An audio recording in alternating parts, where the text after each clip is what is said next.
Yeah, get it, Bobo. Take advantage of it. Oh my god.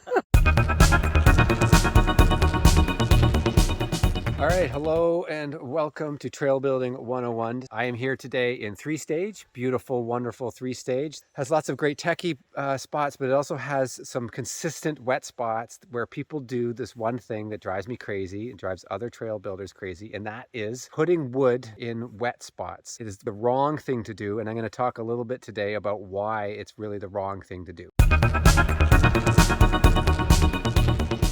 Obviously water's been gathering here. People have put in logs. Again, I think they're doing the right thing, but now they've created this as a high point and pushed all the water down here. And that's just basically doing fucking nothing. You can see that they've built a swale in here, just like a drainage ditch.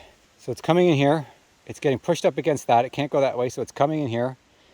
It's falling into this, and it can't get back there. So the wood here is capturing all that, like there's a ton of organic matter in here, all in here. All that is leaves mixed with mud, and it's just trapping all this water. It has nowhere to go. It's just being basically caked up against here because we've essentially put cribbing where we shouldn't have any cribbing.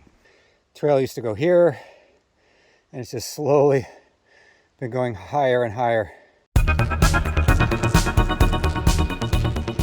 It has been an incredibly dry summer. Despite that, this section is totally soaking wet, and it will be wet all the time. Why? All this wood here acts like a sponge, and it holds the water in the spot, so it actually exacerbates the problem. I'm going to talk a little bit today about why it's really the wrong thing to do. And I'm going to start with this puddle behind me. This is like a classic wet spot here in 3-stage.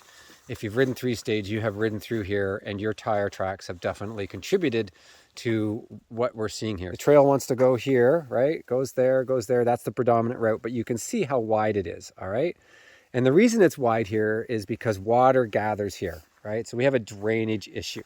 People are going to ride around the water. What ends up happening when people ride around the water is you get this super wide section of trail, and you can see this. It's ugly. This is, you come around the corner, you're not thinking, ooh, this is a beautiful piece of single track. You're kind of looking at it and going, it's fugly.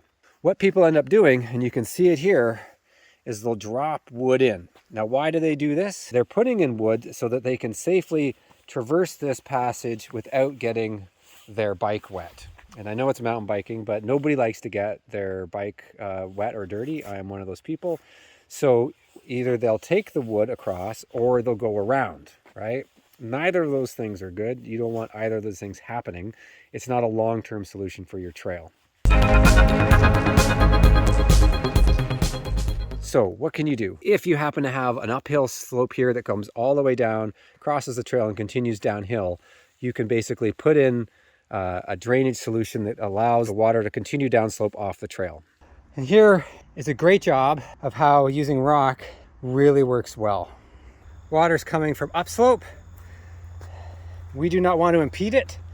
So the builder put a big gap through here. There's a big gap. It's wider than a foot, but no stress for a wheel. Allows the water to go unimpeded down slope. It's like, unless you don't have rock, use rock. Here's another example of rock, in this case pavers or patio stones, but instead of you being above, you actually allow the water to cross over. So you'll see here the rock is buried into the dirt and the water passes over it, and that allows you to go through it extremely fast. This is a pretty well-known G out here in the Don. It's mucho fun, and you can ride right into this brakeless. You're basically keeping the traffic right where you want it, straight through. This is a sexy looking little line, and the water just happens to pass merrily along. And I will say, this area doesn't see a lot of water, so often it's dry. So when there's water, it continues its course down here. When there's no water, it's dry.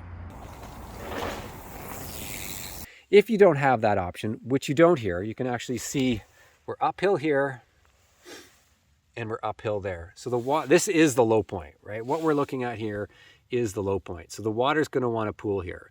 Your next best option, if you can't move the water off the trail, is to basically you would create a high area that would continue on above and over the water. You can't see it now because it's pretty dry, but water usually collects there, and it used to come in here. But now with this land bridge that the builder put in here, the water will either pool there or it'll pool down there, but you always stay high and dry. And you're above it, you're not trying to redirect the water anywhere. All you're doing is trying to stay free and clear of where the water's pooling. Now, that works in areas where there isn't a ton of water, but if a lot of water pools, your best bet is to put a bridge over the rock, and so you basically just stay above it. So here you can see it's wet all the way to the right, and it's pretty much socked in with bulrushes this way. You can see how wet it is. So really, I know this is nothing new for you, but a wood bridge, it'll work just fine. And you can see here, the wood is up and out of the wet, sitting on some other logs. So even if those lower ones rot, you can just replace those and then keep the bridge in place. It's a pretty smart building practice right there. Another thing you could even consider doing is rerouting the trail itself. So if you find that you've actually put your trail going through a wet area, you may be better off just rerouting the trail around the wet area. Because if you don't reroute it, the riders will, just by going around the wet spot. Here's an example of a trail that's been rerouted. It's actually almost impossible to see, but this is where the trail goes now, okay? But it didn't always used to go that way. It actually went to the right of this tree. This tree has since fallen down, and it went through there, and it went up this ridge here and connected here and continued on its merry way. It's grown in a fair bit, but if you come down here, I think we might be able to find some remnants of the old trail. You can almost see it. It came through here and went through those trees there. You can actually see the marking here of where it used to go. There's another one. The builder realigned the trail after they realized that it was going through all of this water. This is a perpetual wet spot, and you could, come up with some solutions. You could do a big bridge, you could move a shit ton of rock, but this is like a giant wetland, and I think the decision by the builder was a smart one, just to move it past through here, brought it through here, 30 feet to the left, much drier, way better solution, and it's a hell of a lot less work. There you go. I hope you found this helpful. As always, if you have any questions, please leave them in the comments. Otherwise, see you on the trails.